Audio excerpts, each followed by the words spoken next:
Say hi, world. Hello. I'm from world.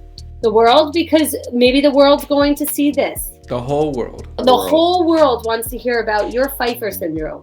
Welcome to Conversations with Character. I am here with Andrew and Lauren, who they're married, they live in New Jersey, and I was pointing to them from a guy that, if you see my the episode with Daryl J. Hembrow, he is a man with Pfeiffer Syndrome. So as I grew up, they had to use my head as a jigsaw and break it apart and put it back together and expand it. But he is a character. He's an incredible person. He pointed me in their direction. They have a son with the same syndrome, but we're going to start from the beginning.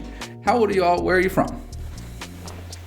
Guess I'm older, so I'll go first, but not by much. She loves to point that out. So I'll be 43 in 10 days. Wow. I can't believe that, but I am. I was born in Staten Island. I moved to New Jersey when I was in grade school. I've been here ever since. Live here with our wonderful wife, Lauren. Our older son, John, who's 15. He's a freshman in high school. Joseph, who is 13. He's in 7th grade. And then, of course, Ace Romeo Brienza, our little 5-year-old precious little angel. Cool. Then I'm Lauren. I'm 39, almost 40 in about a month. And I was born and raised in Brooklyn, moved to Jersey middle schoolish, and met him. Never wanted a family, never wanted to get married, met him, and everything just fell into place. You should tell him how you heard all about me. He says we started dating. He says he won me over with beer pong skills, but I don't think that was it at all. Maybe a little bit, but You won me over, so we met almost 20 years ago, and we've been together every day since. Memorial Day weekend. Yep. Wow. Yeah. This Memorial Day will be 20 years together, and then May 10th will be 10 years married. Yeah. So, I could still picture when I met her. I was playing baseball or softball with a couple of my friends. My cousin was friends with her. His friends were playing, so we had a little baseball game going on. And apparently I was standing in the outfield with socks pulled up to my knees. You look like such a loser. You're such a loser. I don't even know how I married him, but I did. Yeah. I did. The beer. You wanted me with those socks. I saw her coming, and I was like, all right. So going to the dugout, and my friend was having a party that night, friend Dan, and she came in the dugout, and I said, "You want to go to a party late?" He said, "Yeah." I said, "Okay." And we've literally been together. From Steve, yeah. We've been together every day since that day. Yeah. Wow. Never a break, never anything. 20 years. Wow. 20 years. And y'all aren't driving each other crazy yet? He sucked all the good years out of me, so he's stuck with me. Okay? No, he is stuck with me. Don't worry, I savored them, and they're still here. Look. Yeah. You serious? No, we had our moments and stuff. No, Yeah. You know what? We are two of a kind. Like, just make each other laugh. Come from the same type of family. Like, there's a very New York Italian thing, and like you tend to gravitate towards each other. And like, I could have never wound up with someone that wasn't, New York Italian, can cook. Like, I don't have to cook. I never cook. He makes every meal for this family. So like, I couldn't have scored a better partner. Well, Andrew, it wasn't the beer pong. You cook. Yeah, she didn't know that yet. She didn't know that I yet. didn't know it, but now I'm going nowhere. I'm going nowhere. We can do anything, and I'm not going anywhere because I need his food. Because it's not just that I cook. I know exactly how she likes stuff. Yeah. So y'all were together for 10 years before you got married, correct? Yes. We had baby. Yeah, we had our first two children. Yeah. So, we got together, and, I wound up pregnant. And we went to Hawaii, and I came home pregnant. Yep. Okay. One is not the part where, won a President's Club trip. Yeah. With Career Builder, which was he used to work for Career Builder, and then this was back when companies treated you if you worked hard, they treated you well. And he won trip because he sold the most in the company, and it was a trip to the Four Seasons in Lanai. And we had it was awesome. we had kind of started dating, and I was like, I'll go with you. Yeah. I'll go. I was like, this will get her. And it was the best, but I came home pregnant. Yeah. Our oldest son, John. Totally. And then, I remember at some point, because, as soon as that happened, we bought where we live now and moved in. we had John, and I remember being like, hey, so like, get married. And she was like, no, you know what? You and your brother and sister are close. Me and my sister are close. Like, I want them close. I don't want some, signature on a paper to dictate how we, run a family. So we had Joe. And then when, we had the money and things were in a good position, we had a banger. It was more, if we were going to do this, I wanted big diamonds. I wanted the $100,000. Like, we were going to do this. And we didn't want any help. We were going to do it. So we waited till we could, and we did. And I missed what allegedly was like the best cocktail hour. We had like king crab legs and oysters. I mean, everything. I don't remember any of it. I didn't eat any of it. And I was like, give it to me. Give everything to me. Give me everything. And they gave me everything. But I was too drunk to even remember anything. I didn't eat. I didn't do anything. So now I got to watch the videos and be like, oh, that was good. That was good, right? You could taste it a little bit from the video. I'm like, we got to do this again. Yeah. And we had our two boys at our wedding. And I had my sister's kid. All the groomsmen were kids.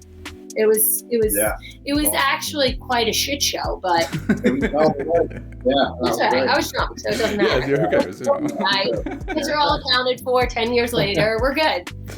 That's amazing. That's amazing. Now, I mean, would you say there was a difference between before you were married and after you were married? No. Didn't do a thing other than the fact that it's like, she's my wife. No, now I get half of everything, baby. He's not going anywhere. He's not going anywhere because I need his food. Yeah. Exactly. No, nothing. You know what? Waiting 10 years, it's like we knew each other. We knew, if it wasn't something we wanted, we wouldn't have done it. You know what I mean? So, like, there's no surprises. Literally, I was like, okay. Now I got diamonds. That's all it is. I got diamonds. You got diamonds and food. What else you need? Yeah. Perfect. So your kids are, how old? 15 is the oldest? 15 and 13. 15 and 13. And 5. We have like before Ace and after Ace. You know what I mean? Like we lived two lives. A whole different world. And so we had our 2 kids, got married. So we had our 2 kids and I wanted a third. And we were trying for a third. Nothing happened. And then we were like, let's get married. So we put that on hold. And then after the wedding, we were like, let's try for a third. 5-6 miscarriages later, I was like, all right, this is the 4 of us. This is the way it's going to be. So then we just not, I just assumed I would never get pregnant again. It's fine, And then I was 33 and I wound up being pregnant with Ace. And he was like very... Yeah, I wasn't, He was like over the baby thing. Yeah. He didn't want to have another baby. I'm never changing another diaper. Yeah, like we had come to terms with the fact that we weren't going to have a third. So this like knocked him on his ass. Yeah. And me, I was like, yes, I get my third. I'm going to have a girl. Yeah. This is going to be great. Yeah. Had all genetic testing done. Mm-hmm. Ultrasounds, because apparently, once you're like 33, 34, they consider you, geriatric pregnancy. Okay. That's a hell of a word. I'm like, it's geriatric. So then they start giving you ultrasounds more often and stuff like that. Had them all, genetic testing, everything was okay. Ace wound up coming about 6 weeks, 5 weeks early. Hold on, let's back up from there. So, like when she was pregnant, I remember at that time she would go to these sonogram things, and for some reason, like I was like, yeah, it's a third kid. It's not a big deal. I don't need to go. So advice to anybody with, having kids or anything, like go, to all of them, because like thinking back on it, I'm like really, man, like you had better things to do than go to these like 3 sonogram things. But I was young, stupid, so I didn't go. But moody. The point is, maybe moody about having a third baby. But regardless, he winds up going to one right after Christmas. I went to the last one, and they said everything's fine. But I remember seeing in the picture, I was like, he looks different. Like his eyes are big, like that's, and they're like, oh, it's just this, there, the other thing, whatever it was. But like, I was like, I don't know, man, that baby doesn't, look like everything is okay. And he said that to me. And then I started, I think in my head, I just knew everything was okay because I had all the tests, right? Like I did all this. And then the more I would stare at it, I'd be like, shit, something's wrong. But I was like, they told me nothing, like, it was going to be okay. It was, no matter what, it was going to be okay, regardless, right? And we've never, on like either side of the family, going back wherever, in every direction. Like there's not a single person with some weird thing. Like everybody was just a regular, your average human. Let's put it that way. This is our first foray into a medically complex individual. So we wound up, that was like in December, and Ace was supposed to be born February 12th. Well, he wound up coming January 12th. Wow. 6 pounds. You know, we didn't know anything was going to be wrong. Every delivery, everything was normal. And then he comes out, and I don't really see him because I'm delirious at this time. And he's like, there's something wrong with him. So he came out, and it's like, you know, he wasn't crying. And like, I just looked at him when he came out, and I was like, whoa, like there's something up. They like whisked him away. Didn't even say like, want to hold him real quick, let's cut the thing, whatever, and then we'll take him. Like they just bounced. And it was like, you know, we were like, whoa. So like 5 minutes, 15 minutes, half an hour go by. We're like, what the fuck? Like, what is going on here? An hour goes by. Like, we don't even hear anything. Like, we're like, what's going on? And then they came back, you know, like her sister, their whole family. Everybody was there waiting. You know, I came to the hospital because it was like 9 o'clock at night-ish, something like that. Just expecting to greet this new baby into the world. And, you know, he just like, he never came out of the NICU, and the doctors came in and they, you know, told us like, yeah, you know, there's some things that we need to look at. You know, you can't see him yet. We got to bring him. They didn't tell us anything. They told us that because he was like 5 weeks premature, that his lungs were underdeveloped, so he needed oxygen and things like that. So that's very unsettling. Very unsettling. And he showed me. He took one picture. He took one picture and he showed it to me, and I was like, oh my God, this kid is fucked up. Like what? And I'm just like in a, you know, epidural, I'm drugged up. I'm like, I don't even cry. Like, I don't even know. I'm like, what just happened? Our whole world changed. And so I didn't even get to see him until I think the next day. I don't even think I saw him that night. That night, and I'll never forget this because it was like, you know, how can you say this to a parent? One of the doctors there told me that I should prepare my other sons that their brother might not come home. And I'm like, well, like, what do you mean? Like, can you tell me something? Like, tell me something about what's wrong. But they had no idea. After they just 3 or 4 miscarriages. Yeah. But you know, I mean, the fact that the baby got born and then all that happened, it's like, you know, he might not come home. Like what are you talking about? After not knowing anything, like they had no reason to even say that. Do you know what I mean? Like it wasn't even. So we spent about 2 days at the NICU in Princeton, which is not a good children's hospital. It's like, it's fine for giving birth to like your average baby, but that's like it. Right. So we got transferred to CHOP. Thankfully, they have an affiliation to CHOP. They intubated him at so Princeton Hospital, what's it called? Penn Med at Plainsboro, Princeton Hospital. They changed the name, and there's like 18 different names. They're a CHOP affiliate. So there is like this CHOP specialty care center that's like kind of part of it, but they don't have any CHOP doctors. But luckily that just meant we were going to get to CHOP way faster than had we been at any other hospital. So they intubated him, and we got sent to CHOP, where we didn't find out his diagnosis for about a month. But there, the care is, you know, top notch. I mean, he was intubated, taken care of, but we never knew anything.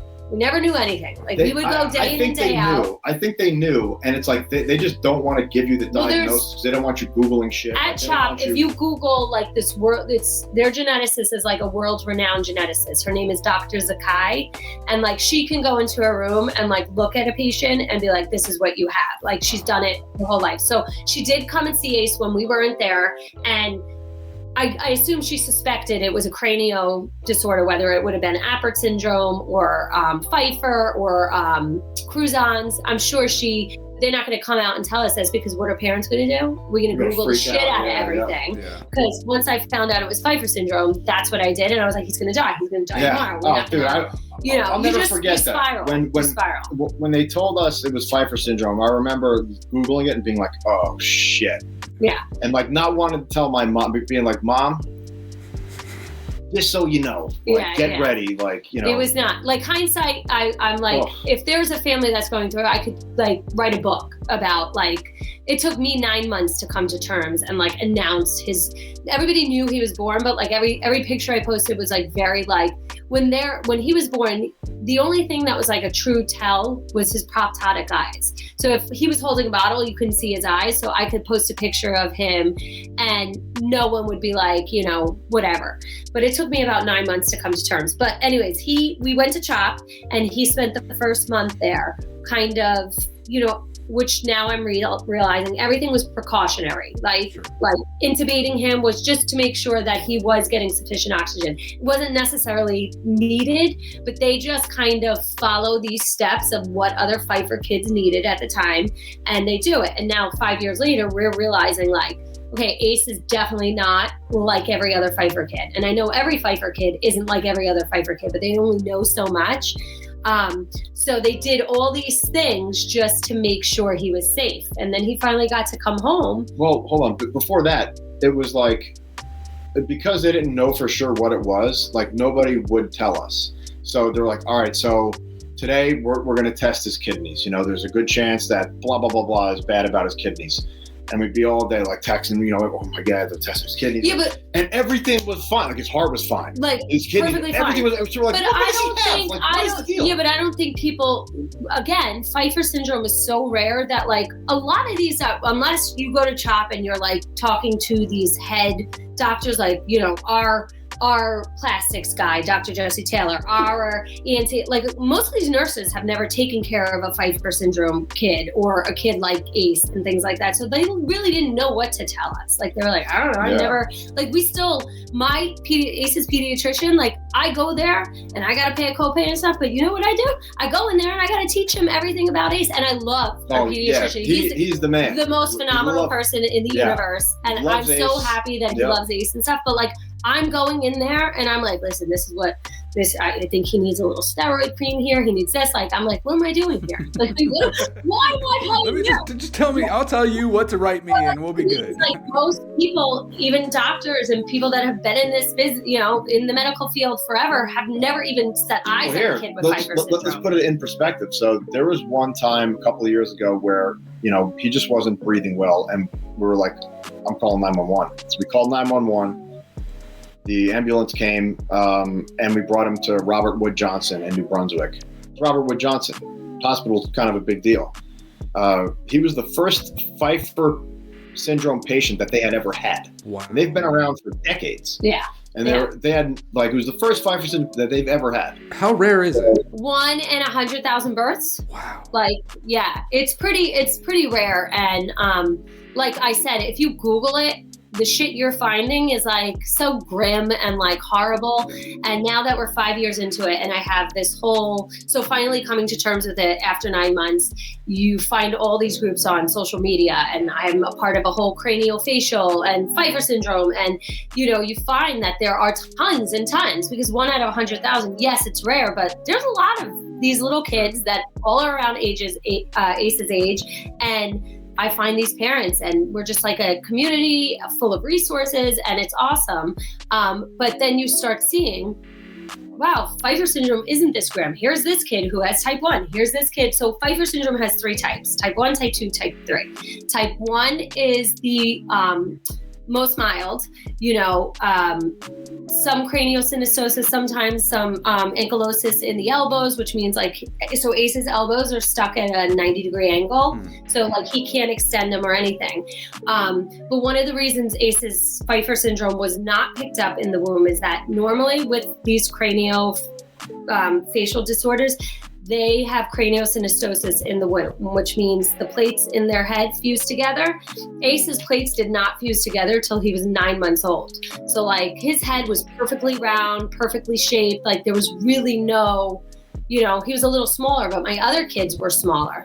You know, they were not very massive people.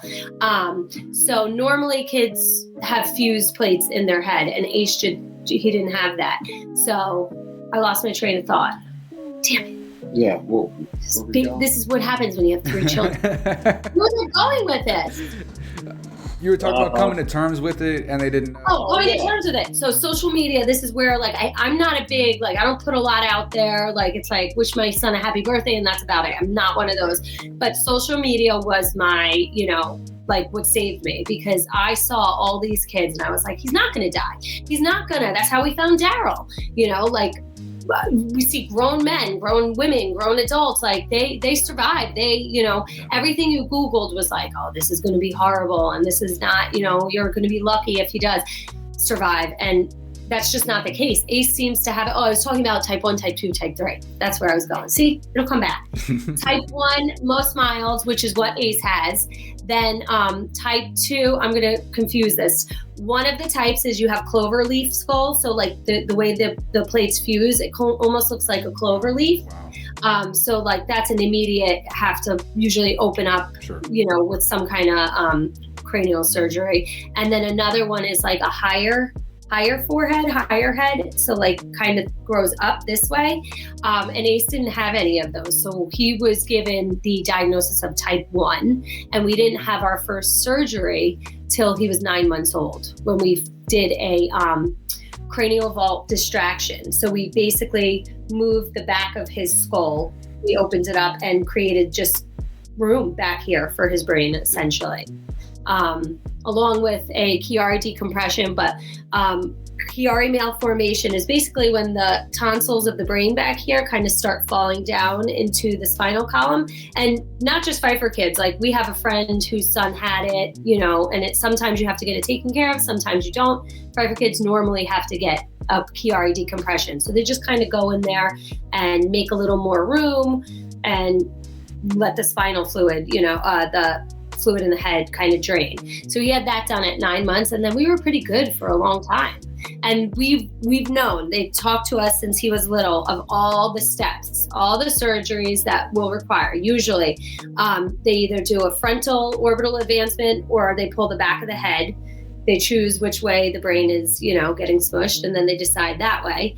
And then a mid-face advancement. It's also called monoblock, Lefort, basically just pulling all the bones here forward to create eye sockets and more room in the nose and the airway, which we're gearing up to have March 18th.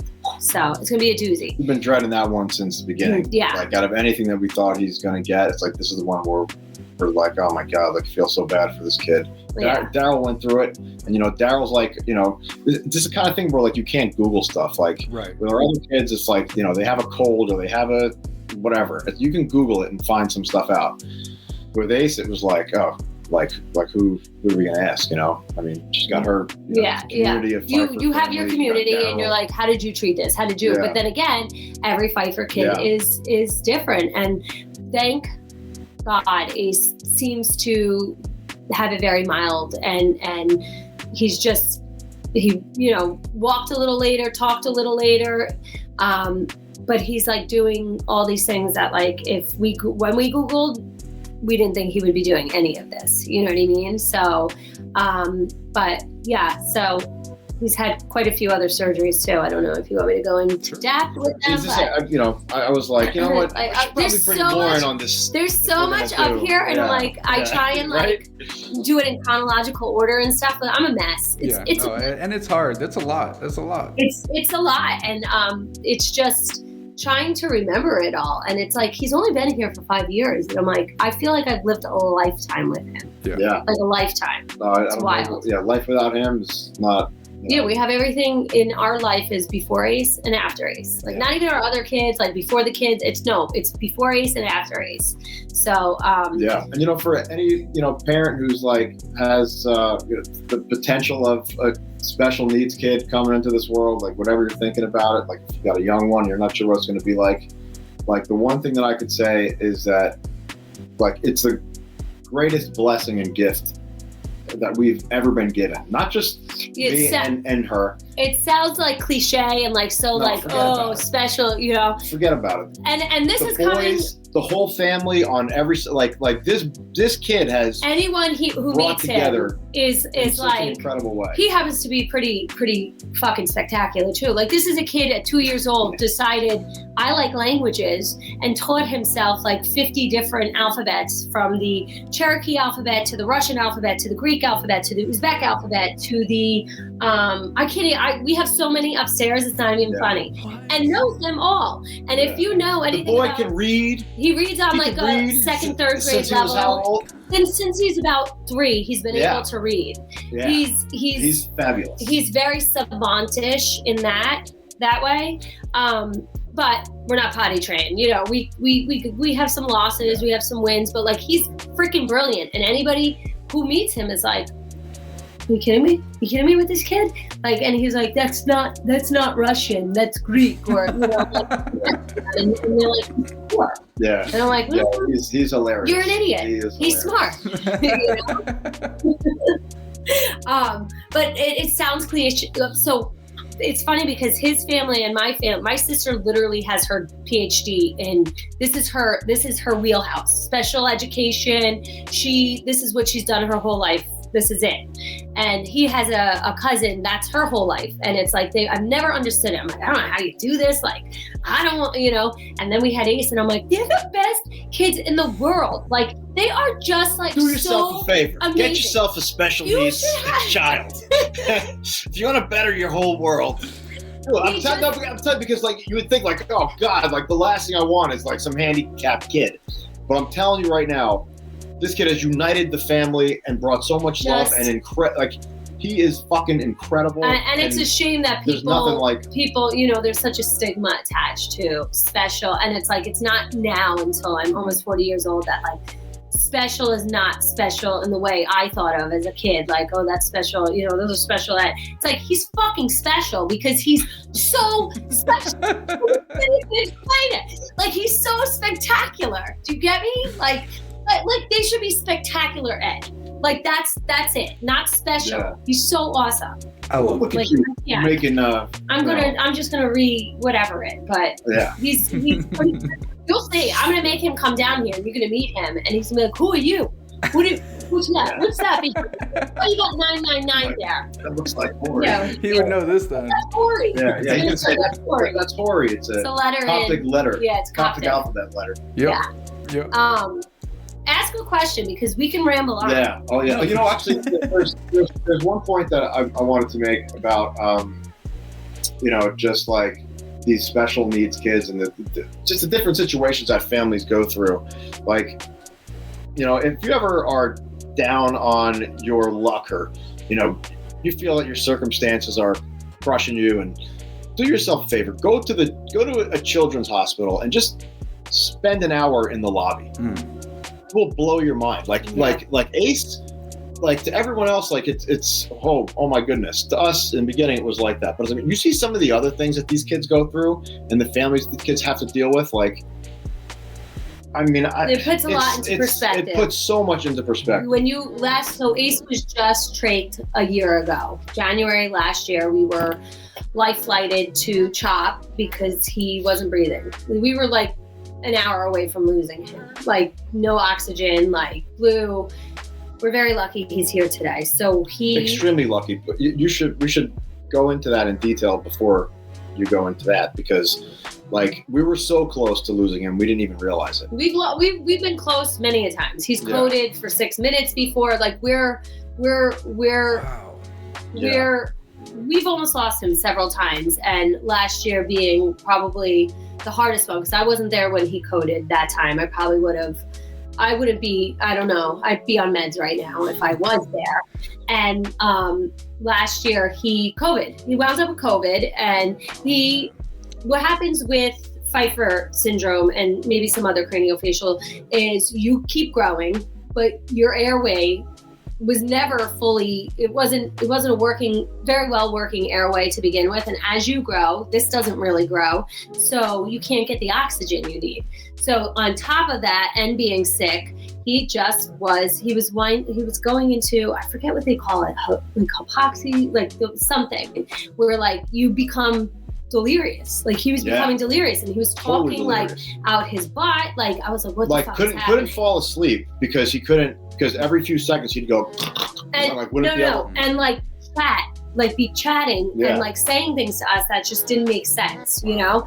And I was like, I gotta take him to the hospital. Well, hold on. He had a BiPAP machine that he would sleep with, and usually that was enough, but his airways got closed up so much that the BiPAP just wasn't going through. Yeah. So even when he was, so it's like he literally couldn't fall asleep for like a day or so. And then he started to get all that delirious craziness. We got to the point where she was like, we got to take him to the hospital. Like his lips were kind of getting bluish, and it was like, this is not good. Yeah. So I took him right away. We were going to take him straight to CHOP because she was, we were like, Princeton Hospital ain't going to do shit. Like they're going to say, go to CHOP. So we were going to go straight to CHOP. So as she's getting ready to take him to CHOP, I'm downstairs, and it's probably like midnight or so after we all went to bed. And, we looked at him and agreed that it's like, he's not going to make it to CHOP. Like, we got to take him to Princeton. So we took him to Princeton, and, I remember her just calling me and being like, he's on a helicopter. Yeah. Yeah. So they took They tried to intubate him, but because Pfeiffer Syndrome, their airways are so small, not even the smallest, like what you would intubate a preemie baby with, would fit for him. Wow. So they did what they could, and someone had to ride it. I wasn't allowed to go on the helicopter because they needed people in there to hold his airway. Like just imagine like putting two straws together but having like no way to like connect them. So like they just had to hold it there and pray that he was getting enough oxygen. And they said, they were like, if you drove to CHOP, he would not have made it. Like so just think of that little tiny decision where it was like, take him to CHOP. It's the middle of the night. There's gonna be no traffic. He'll be there in an hour, and we're just gonna bypass Princeton. Whereas if we did that, he wouldn't be here. Wow. Yeah. So it's like so many little things have happened that have as mild as his Pfeiffer Syndrome is compared to some of the Pfeiffer Syndromes out there, it's still pretty serious. And there's been a couple of situations where, he's, when you Google Pfeiffer Syndrome and stuff, like one of the big things is trachs, getting a trach, and you dread it. And it's like, I don't want to have to do that. I don't want to do that. I hated the thought of it and stuff like that. But like the truth of the matter is, these kids need them. They need them. Yeah. They have no other way. Like they're fine when they're super little and they don't need as much oxygen. But as they grow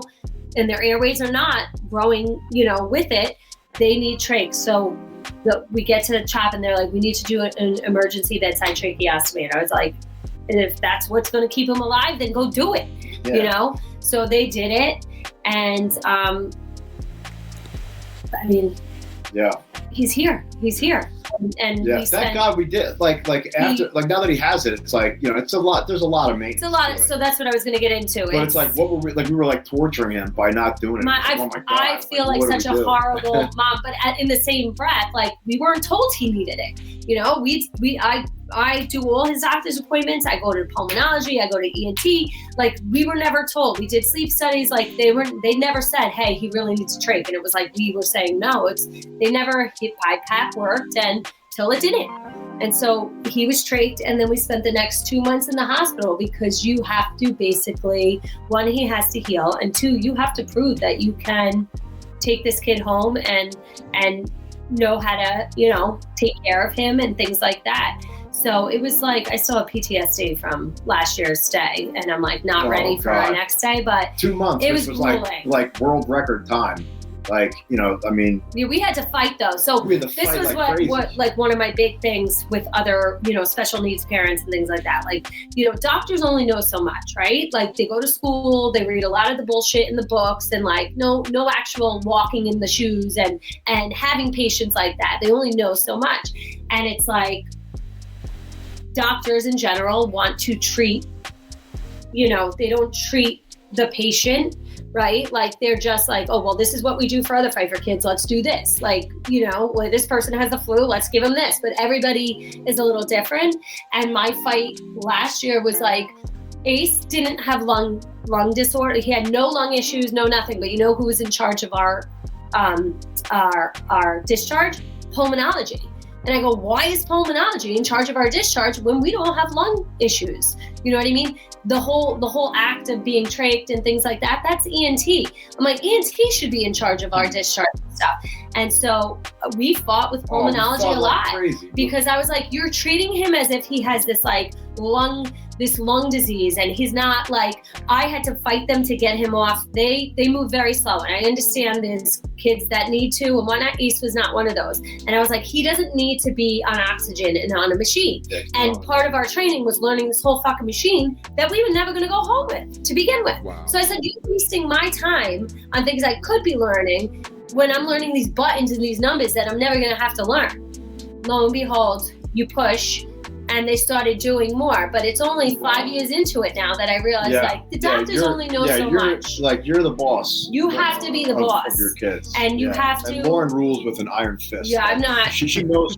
I can't be bothered. Yeah. And the thing is like you have these special needs babies, and they come to you and they're like, here's what you have to do. You have to have this, at home therapies, and blah, blah, blah, blah, blah, blah. And it's like, these babies don't want to be in therapy. I would have these therapists, and I loved every single therapist we had, but like, we didn't do nothing. Ace didn't want to do anything. They came here, got paid, and we did nothing. Like, kids move at their own pace, on their own time. Like, he went to the potty the first time in the toilet the other day by himself.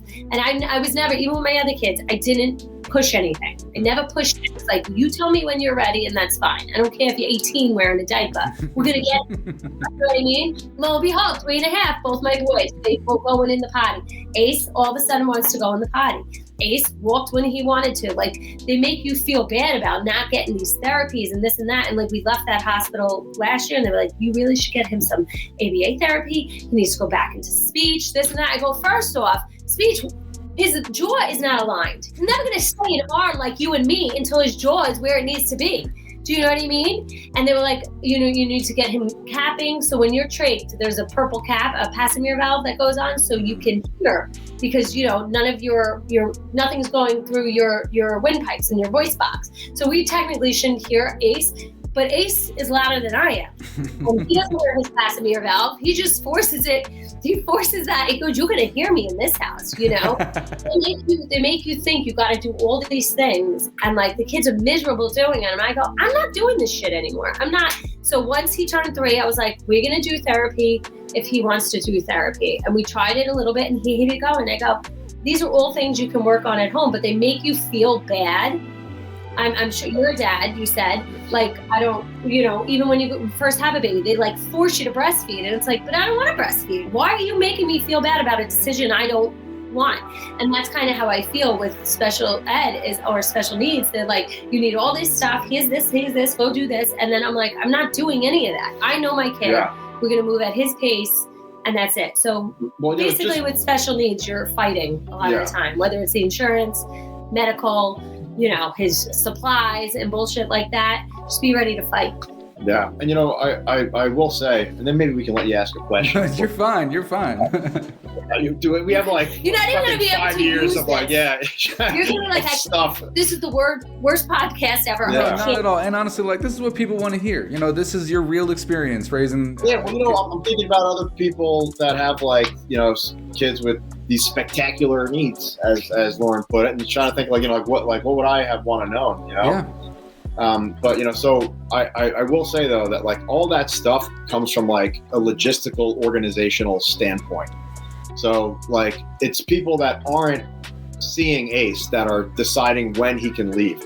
The nurses are like unbelievable, and like his direct care doctors, like Dr. Taylor. Like, forget about it. Like they're a gift from the heavens in every way. His whole team is like I can't even tell you how incredible these people are. Like on the night that he coded, I remember it was June 22nd. It was 2020. So he would be how old? Like not even 2. Not even 2. Oh, really? Jeez. No, 2. I lied. He was born in 19. 2 and change. No. A year and a half. Whatever. A year and a half. Somewhere around. Yeah.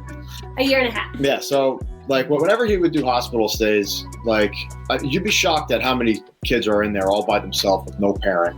It's just a whole nother topic we can go off on. But one of us was always there every single night that he's ever been in the hospital. And so it was 2:15. I was sleeping, and I remember hearing like the code blue, the alarm goes off, and I was laying there, and I was like, poor bastard. And it was like room 723, whatever it was, and I was like, oh no, like that's my room. So I casually got up. Let me put on a shirt. I was wearing like a wife beater and my undies. Just put on shorts and a shirt. And the She wasn't wearing the knee-high socks. Yeah. Omit that. That's okay. Like the flood of people that came into the room from everywhere that probably just dropped what they were doing in the middle of the night. Within like 10 seconds, there was like 20 people, all types of doctors, all kinds of specialists, just surrounding the room, in the room. And I remember like looking what was going on, seeing these doctors, someone's yanking out tubes. Our nurse, dude, Jordan, who we've become friends with since, I remember seeing him up there like pumping his chest, like trying to get his heart going again. And I remember I wasn't nervous yet because I was like, it's just not his time. Like, I'm not going to get nervous. It's not his time. And just watching all this, I remember Jordan like gave me like a little wink, which we joke about today.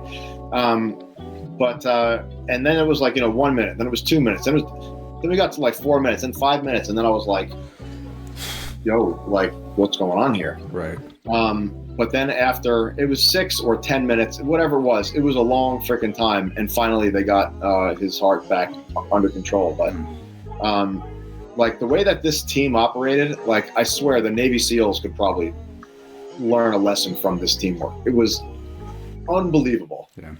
And I don't know if I was going somewhere with that, but it was just something I wanted to share because it was awesome. So long. It was awesome. Long ones. Yeah, but details that nobody needs to know. Yeah. Yeah, one of the many. That was a year. He was a year and a half because that was the time he had a shunt placed. And we were there for Father's Day. Yeah. He pulled out his tubes. Basically, that's what happened. He pulled out his tube. Yeah. One of many times he's done that, and they had to get in there and fix him. But so, what's your first question? Yeah, has he been in school? No. I think I'm going to homeschool. We're not sure yet. So it's funny, once in Jersey, I don't know how it is in other states and stuff, so I'm only speaking from Jersey, you get in-home therapies and stuff till you're 3, because then through public schools and stuff, he can go to school at 3 and get all his stuff through public schools. So we went and we got evaluated and we did all that, and then COVID kind of another uptick in COVID cases. And I was like, nope, not sending him. We're good. And then he got trained. And I was like, okay, so we're not going to start and stuff. So I keep asking him, and I'm telling you, this kid is brilliant. So it's not like I'm holding it back or anything like that. He doesn't want to go to school. He doesn't want to do it. He doesn't.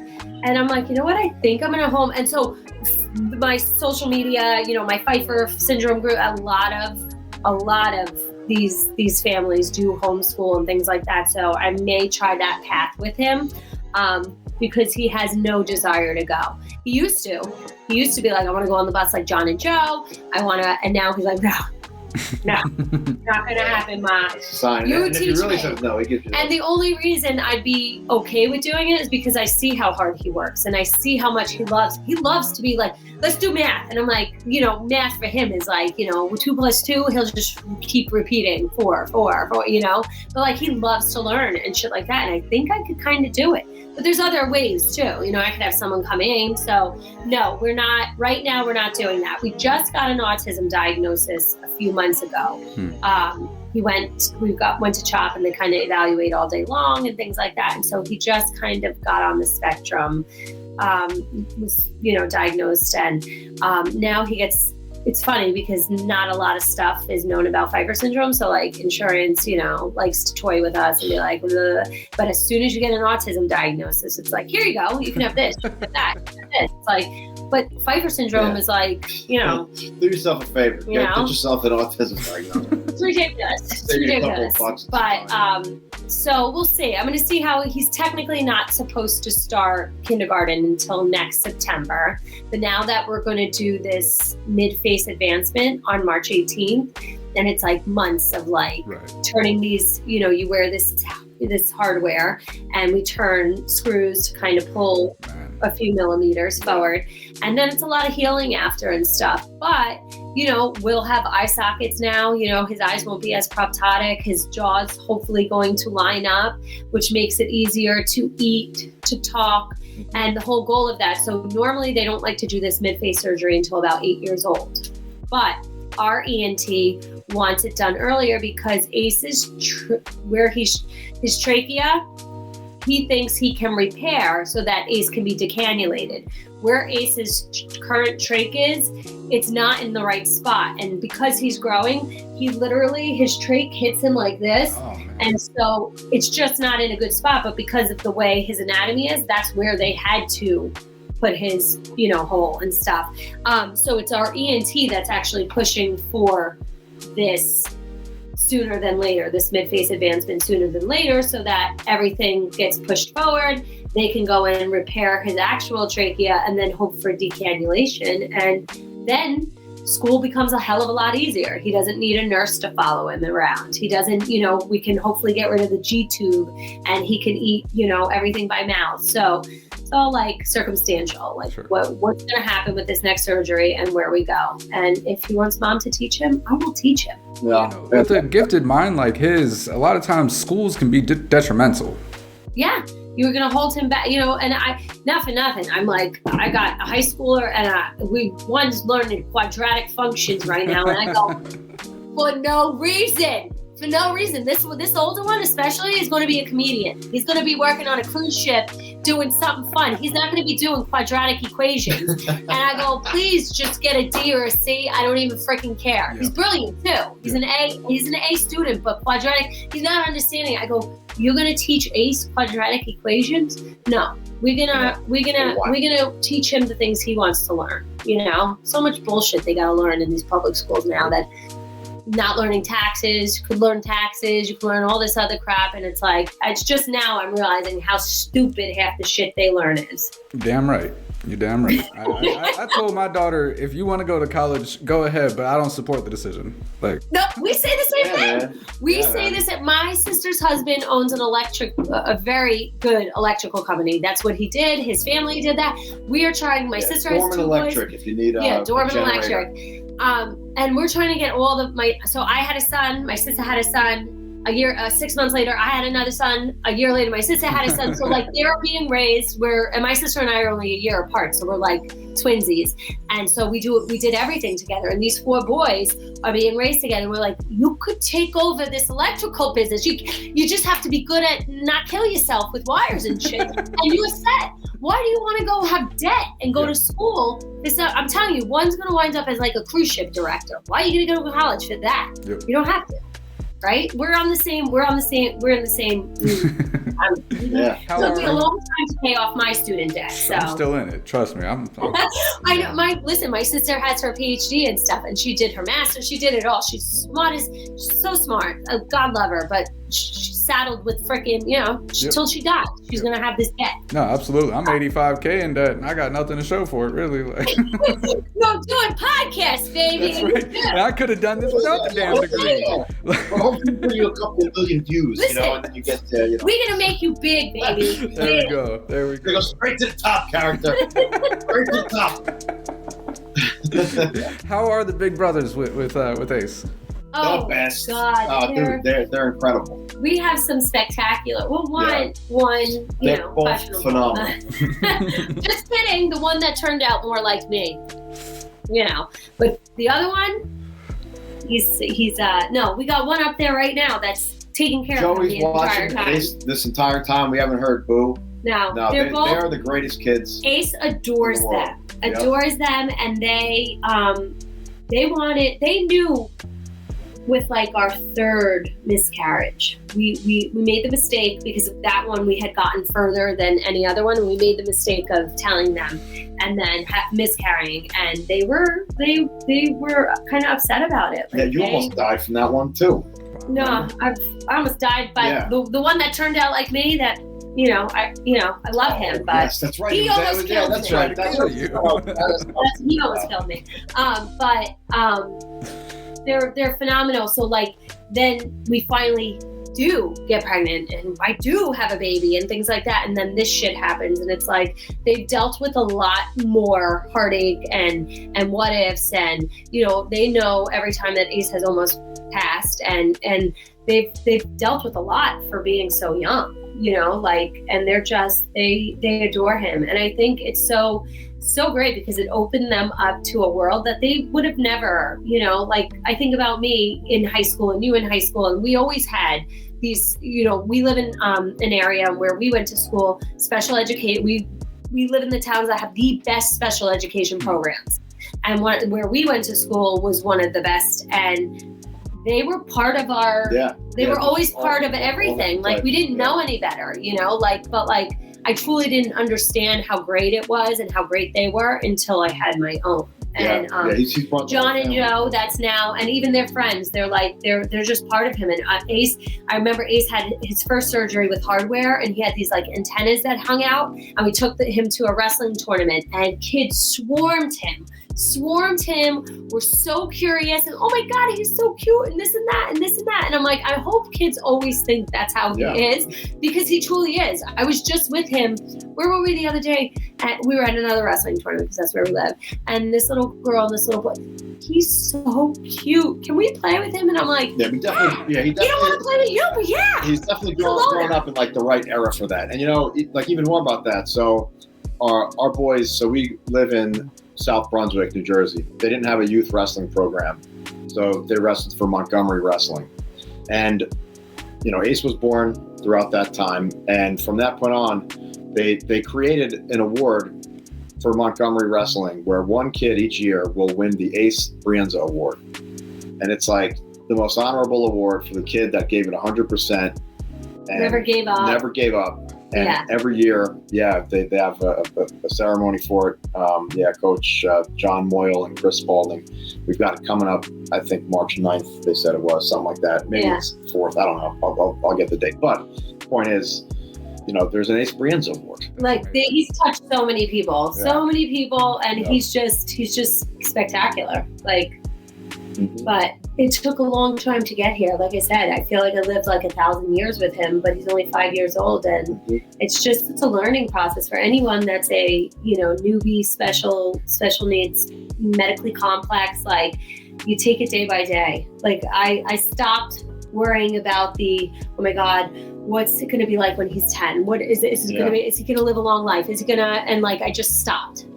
Right. Especially connecting with people like Daryl Hembrough, who's out there living his best life. That's what I said. I'm like, I just stopped, take it day by day, and, you know, not worry about the later. Yeah, you can't. You know what? It's improved every aspect of life, especially from a stress standpoint. So you think something like this would stress you out. And, you know, I'm sure a lot of people out there do get stressed out about, you know, a kid that has needs like his. But for me and for Lauren and for us, it's been like credit card bill.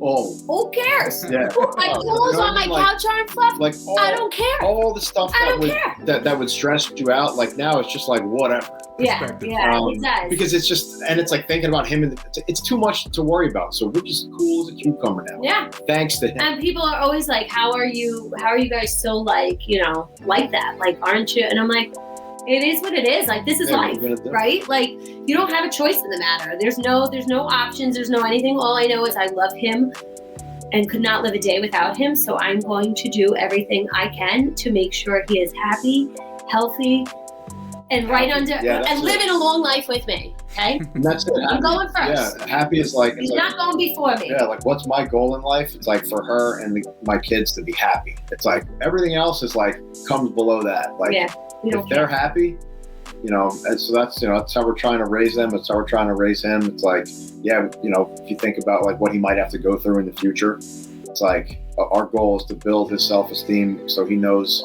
how loved he is and how wonderful he is. Or he can live in a shell with me for the rest of his life. And I will murder people for him if they even make him feel bad about himself. I'm telling you, I will live in a shell somewhere, bubble, put a head out on him, and I will just make him happy. Well, you know, I think Andrew has a point though. This is a new era of kids and people and understanding with things like that. Like Daryl told me about his childhood, and he was just constantly getting made fun of and things like that. Oh, yeah, man.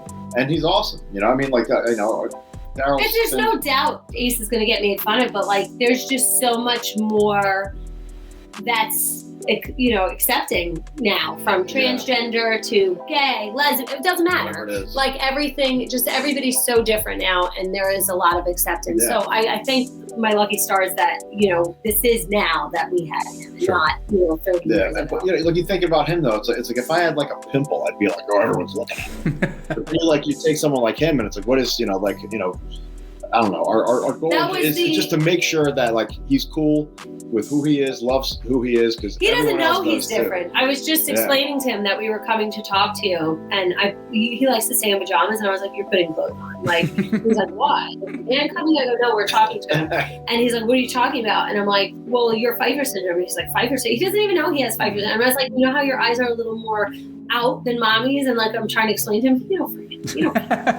don't care. Yeah. Just put my juice box shirt on. Yeah, Lauren doesn't like sugarcoat anything to anybody. Right. Like in any No. I gotta hand that. He knows. He knows, but he's just best mother. He's not gonna care, and if anything, I'm gonna teach him how to kick people's asses with those elbows. The New Jersey way. Oh yeah, you don't like my eyes? And look, this a 90 degree, so perfect choke. They can't push it out because it'd be like a new martial arts. Like, Yeah.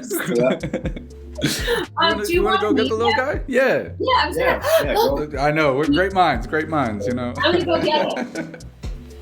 Yeah, I mean, one thing that I don't want to leave out here is just about like how incredible my entire family and her family has been, and our friends. Like it truly like takes a village. I never understood that statement so well until he came around, and it's like just the proactive actions that people have taken. My aunts, my cousins, my uncles, my brother, sister, her sister, the whole family, parents, her parents, my parents, could not have raised him as well as we have without this wonderful boy. Oh, look who it is! Come here, Joe. What's that? Yeah. Ace, can you say hi? Come say hi, Joey. Hi, Ace. Here's Joe. Hi. What's up, man? How are y'all? Babysitter. This is the 13-year-old. Ace, can you say hi? Can they hear your voice? Oh, look who it is! Can you hear me, Ace? Can you hear? Hi. Hi. Hi. Ace, what numbers are on the back of it? Do you see that? What do you see? 999. 999. And what letter does that look like? What does that look like? What letter? 8. What? Oh, an 8. Oh, I can see it. I can see it. It's like It's You not see fair that? because it's the lowercase version. Yeah. Is that cool? can't take it. Do you see what this name says? Can you read that? Sound it out. That one, the little one. Yeah, look. Can you see that? What does it say? You're gonna be shy now? Okay, you can be shy. All right. You can be shy. You're adorable. It's okay to be shy. I hear you're really good with letters.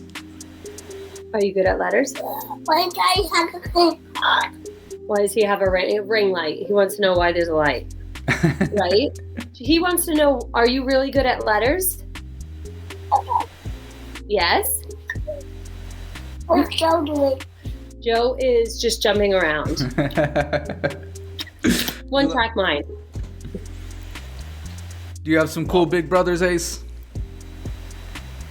Yeah? You love John and Joe? Do you love them? You love them? Yes. Right? Let me see that juice box shirt. Yeah, what do you got What there, does kid? it say? What does your shirt say? Juice box energy? Right?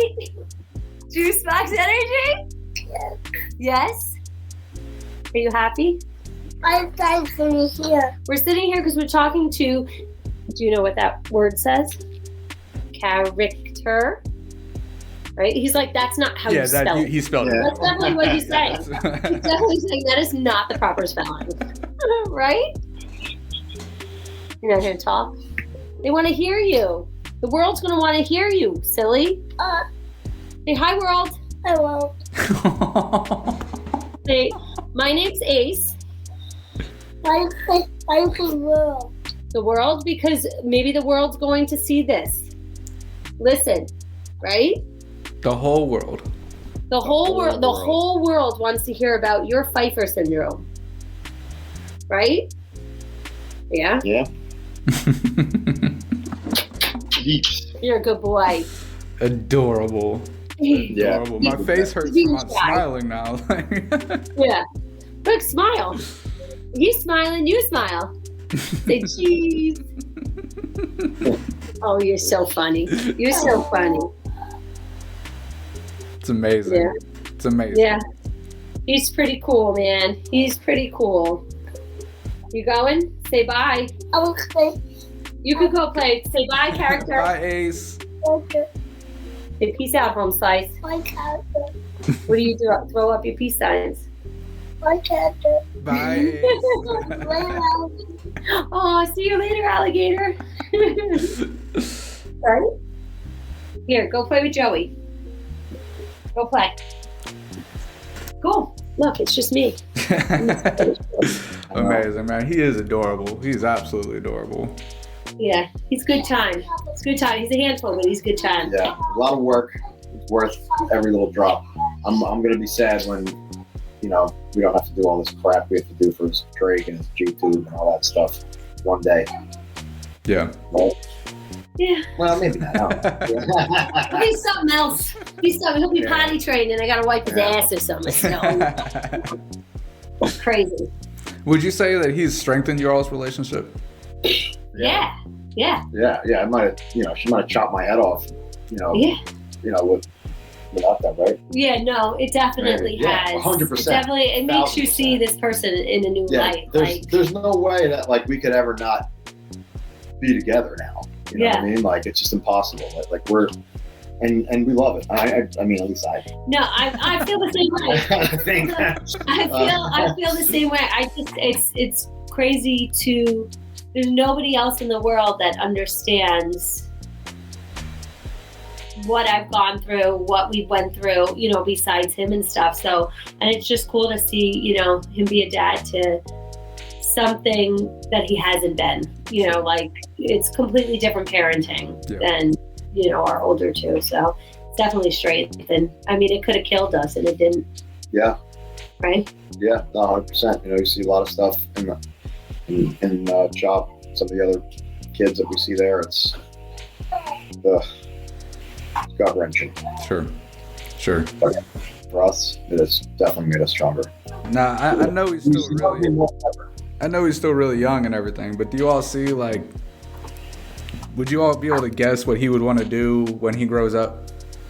No, not at all, because I can't even think about it with my other kids. I'm like, what are you going to be? What are you going to be?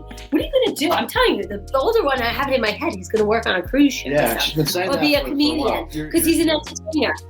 My middle one, I have no idea. Yeah, they're still young. They want to be fighters and things like that. And Ace, I told you, he's going to live with me forever. Doesn't have to work. We're going to have a lot of money and we're going to take care of him. Okay? He doesn't have to do anything. Just has to be adorable. Even at 57 years old. That's amazing, guys. That's so amazing. I appreciate y'all sharing everything. Unless there's anything else that you'd like to share, that's all I have for you. No, I'm gonna go. If you ever need us again. Hey, honestly, you all need to start a podcast. You don't need me. Y'all's personality are. No, we'll just get in trouble. Give it 3 episodes. I'll be banned from everything. Yeah. You're lucky. I haven't really dropped a lot of F-bombs, but I have a very bad. I'm like a truck driver. Seriously. And especially when you talk about things that get you worked up, your New Jersey accent just comes out with a fury. Yeah, no, I go very Brooklyn. That's the problem. Yeah, but if you ever need to fill spaces and stuff, we got a lot to talk about. Yeah, plenty more where that came from, character. All right, well, thank you so much. This has been one of my favorite conversations with character with Andrew and Lauren and their incredible son Ace. Follow them up. Well, I guess y'all don't really do followers and stuff, but please show them some support. If you have any questions, I'm sure they're willing to connect you with groups and things like that. We're good. Send us good luck and good vibes, and we'll, and that's it. Absolutely. But I will see y'all next time. Peace out. Peace. The most prestigious network in the land, the Signature Series Network.